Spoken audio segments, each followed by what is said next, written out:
Ubérisation de l'économie, ubérisation de la politique, de la médecine. Ubérisation, c'est le nouveau concept à la mode. Alors, ubérisation, ça vient bien entendu du nom de la société de VTC Uber.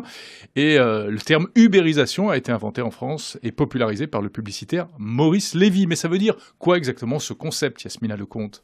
Alors l'ubérisation, c'est tout simplement un nouveau modèle économique.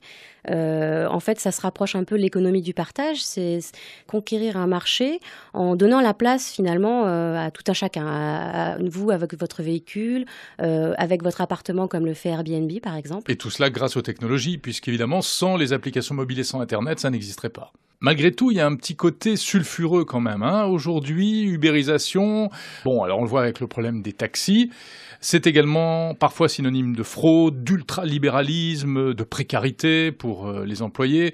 En fait, c'est toutes les conséquences de l'éclatement d'un monopole. Oui, de la même façon, on voit Airbnb qui attaque le monopole des hôteliers.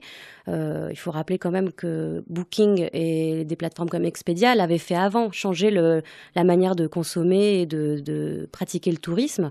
Mais comme à chaque fois qu'on cherche à éclater un monopole, on voit s'élever des résistances.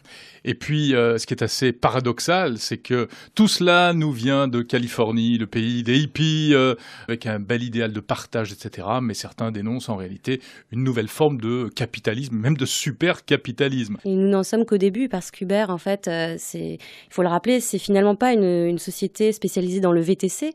En réalité, Uber, c'est la mobilité, sa spécialité. Ils ont développé des algorithmes qui ne servent pas seulement à transporter des personnes, mais qui vont pouvoir attaquer tous les marchés de la mobilité. Uber vient par exemple de lancer un service de livraison de nourriture à domicile.